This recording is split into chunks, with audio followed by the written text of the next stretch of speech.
Depois de 7 anos de rivalidade, finalmente Israel Adesanya conseguiu sua vingança e derrotou seu grande rival Alex Pereira, o Poatan, brasileiro que havia tomado o cinturão de um dos campeões mais dominantes do UFC nos últimos anos, que também era um de seus maiores rivais dos tempos de kickboxing. Mas na revanche imediata, o nigeriano finalmente levou a melhor. Isso foi um dos momentos-chave da carreira do Poatan no MMA, afinal, ele sofria muito para bater o peso da categoria até 84 quilos. Toda a luta era um grande sacrifício. A única coisa que o mantinha nessa divisão era o título, que agora havia voltado para Adesanya. Sendo assim, sem o título, Poatan estava livre para seguir o seu próximo passo, que seria deixar de vez a categoria dos médios e explorar novos ares na divisão de cima, a histórica categoria dos meio pesados. Só que nesse período, a categoria dos meio pesados do UFC, uma das mais importantes da organização, se encontrava em uma situação completamente inédita em sua história. Tudo começou no UFC 275, em junho de 2022, em Singapura. O desafiante Jiri Prochazka, da República Tcheca,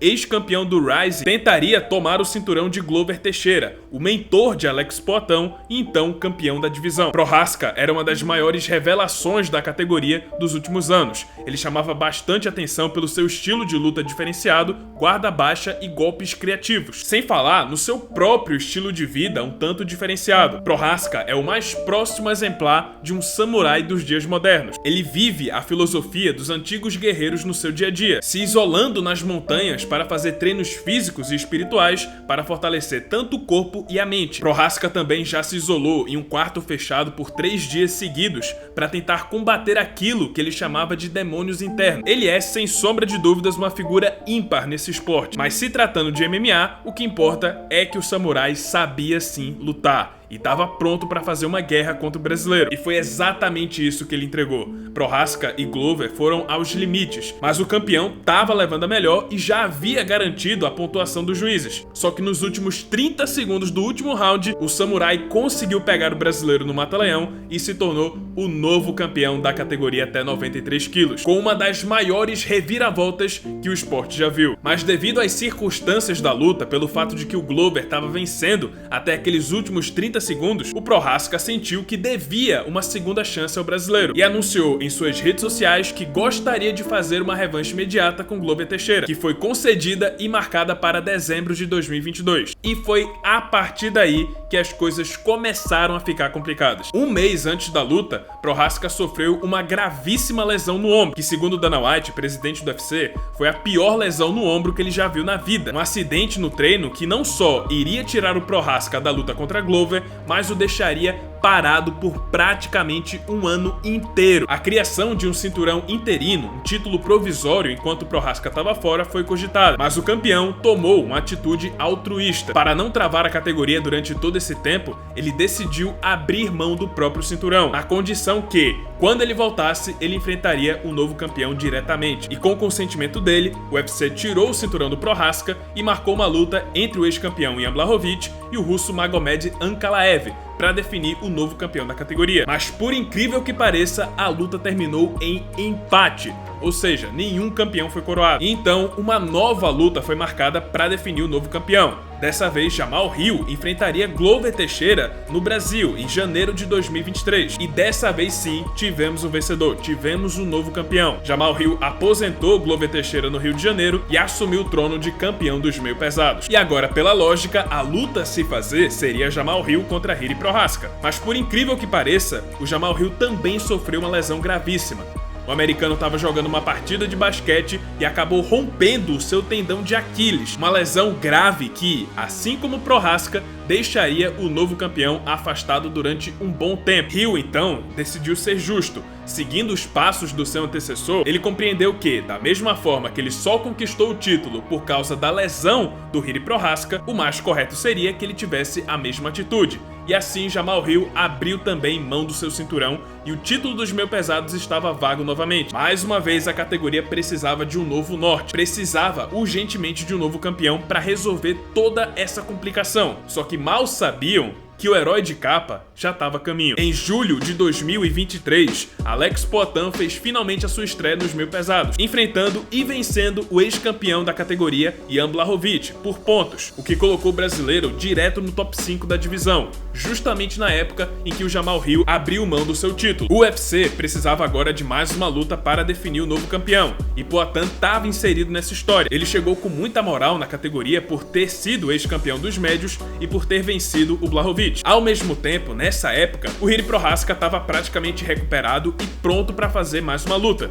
Então a escolha era óbvia. O UFC então marcou para novembro de 2023 a luta entre Alex Poatan e Jiri Prochazka para definir o novo campeão dos meio pesados. O combate foi imediatamente bem aceito pelos fãs, pois os dois são muito conhecidos pelo seu estilo de luta. É interessante, pois o Poatan não fala inglês e o Prochazka não é de falar muito ou provocar. Todo o período, toda a promoção antes da luta foi marcada por muito respeito entre os dois lutadores. A luta não precisou de trash talk para ser vendida, simplesmente a notoriedade dos dois era o suficiente. O estilo maluco do Prochazka e a trocação de altíssimo nível do Poatan era só isso que precisava para promover a luta. Somente a vontade dos fãs de ver essa colisão desses dois estilos era o suficiente para lotar a arena. Os fãs veriam então um combate lendário entre um índio e um samurai, e dava para sentir a intensidade desse combate, a intensidade dos dois, quando eles ficaram cara a cara dentro do octógono, em uma das encaradas mais icônicas da história do UFC. Sem provocação, sem gesto, sem xingamento, apenas dois lutadores entrando em outro tipo de confronto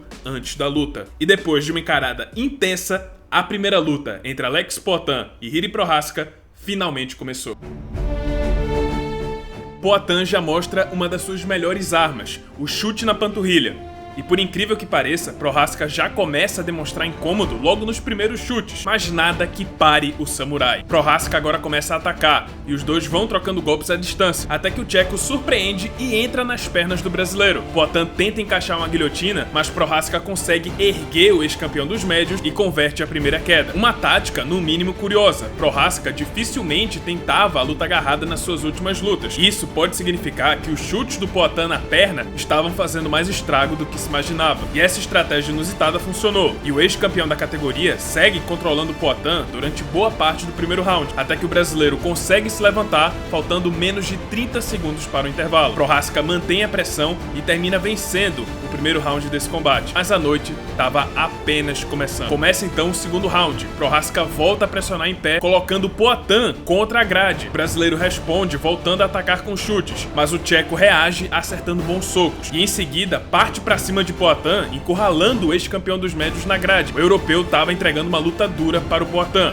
mas o brasileiro já estava esperando por isso. Ele já havia previsto que nesse segundo round o Prochazka seria mais agressivo, depois de ter pressionado ele no primeiro round com as quedas. Poatan então estava seguindo o jogo, estava esperando o momento certo. E assim, no final do segundo round, quando o Prochazka começava a pressionar novamente, o cruzado de esquerda encontrou seu alvo e derrubou o ex-campeão. Poatan partiu para cima para finalizar com alguns socos, e dessa forma um novo campeão foi coroado e uma nova era começou no UFC. Alex Poatan agora era o novo campeão dos meio pesados, o nono lutador na história do UFC a conquistar 2 cinturões em 2 categorias.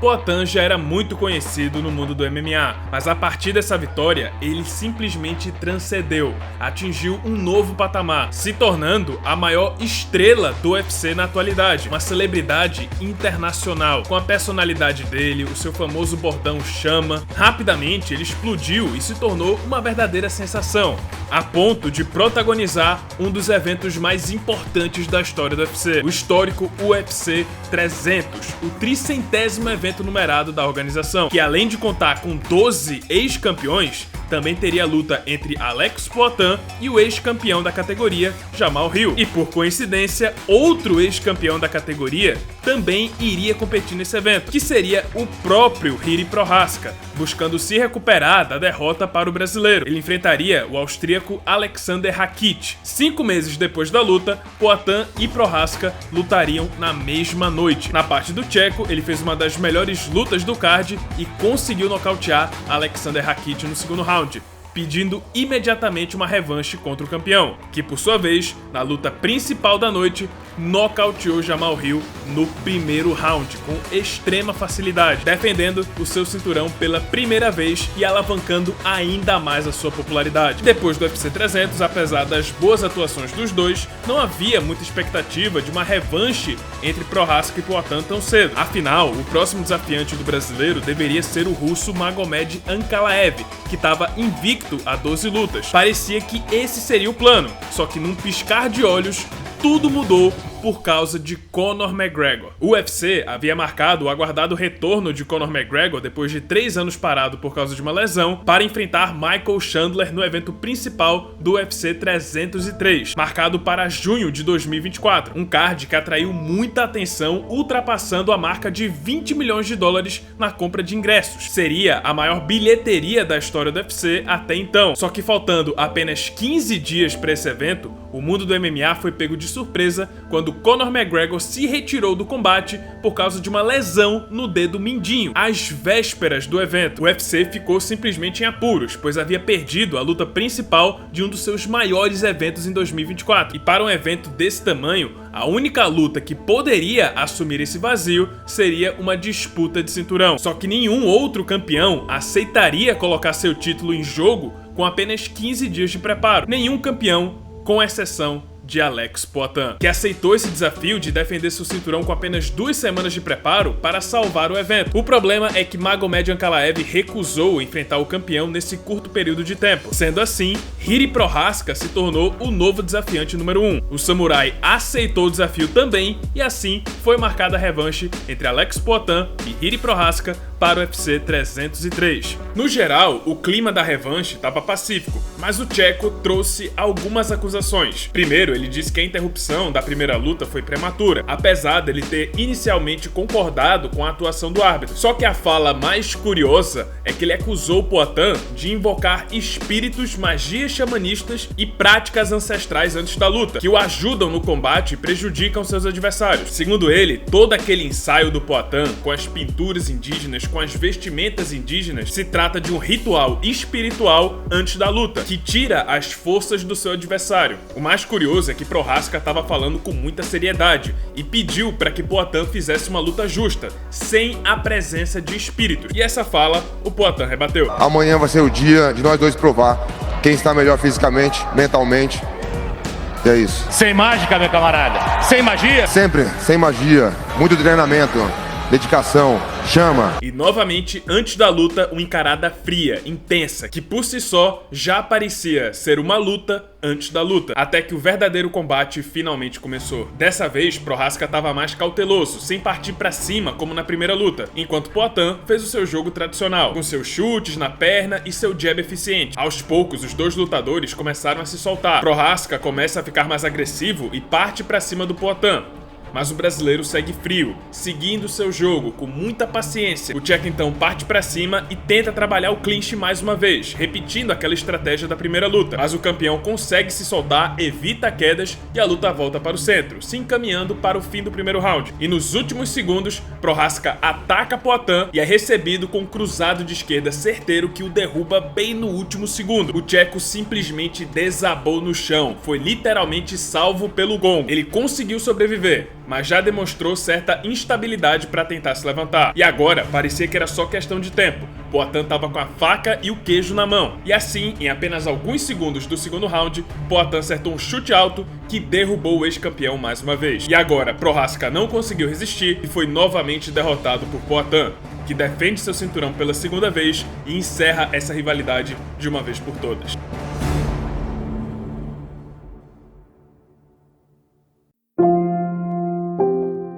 Cada vez mais, Poatan vem se tornando um nome histórico no MMA, uma lenda do esporte. Por isso, daqui a alguns anos, quando forem falar de Poatan, Prochazka terá um capítulo bem importante nessa história. E mais uma vez, o brasileiro protagoniza outra rivalidade que se limita apenas dentro do cage. Uma vez fora, o respeito mútuo entre os dois atletas prevalece.